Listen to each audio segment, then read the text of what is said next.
Waduh, kental banget nih. Darahnya begitu. Itu darah yang tidak sehat. Iya, mantap. Mayo. Oh, hotelnya kiau.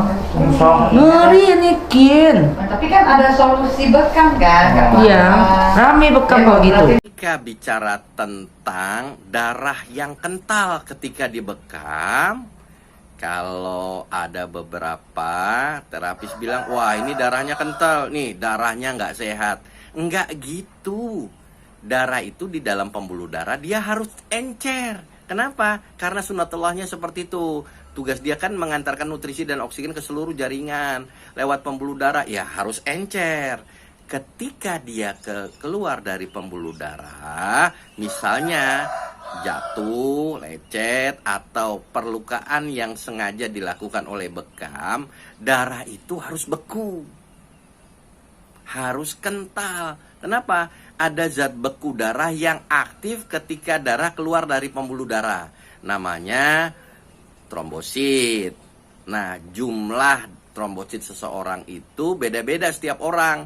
Maka kentalnya darah itu ada yang cepat, ada yang lama. Makanya seringkali kita bilang kalau mau ngambil darah bekam itu nunggu zat beku darahnya sudah aktif maksimal, artinya sudah kental. Dan itu tidak menunjukkan penyakit seseorang. Gitu. Kalau mau menunjukkan penyakit seseorang, ya harus dianalisa, butuh banyak data. Kalau di medis, ya harus diperiksa darahnya.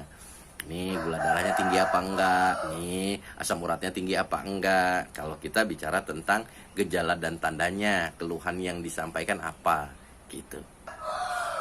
Nah, oleh karenanya, ketika kita melakukan terapi fisik, mau pijat, mau bekam, atau biolistrik, apapun itu, atau terapi nutrisi, atau terapi herbal, kita harus kudu tahu menguasai acuan teoritisnya.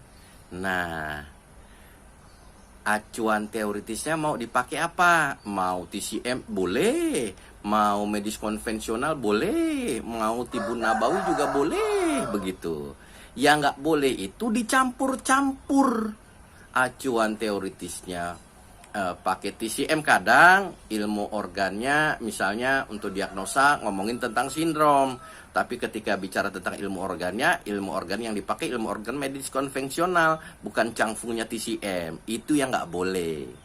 Nah, kita menawarkan untuk teman-teman yang mau ikut bekam advance tapi belum tahu acuan teoritis dasarnya tentang bekam, misalnya ilmu organ tentang anatomi fisiologi kulit dan darah dihubungkan dengan bekam, mekanisme kerja bekam, kemudian acuan teoritis tentang tibun nabawi, teori panas dingin, teori 4 unsur, yuk ikut.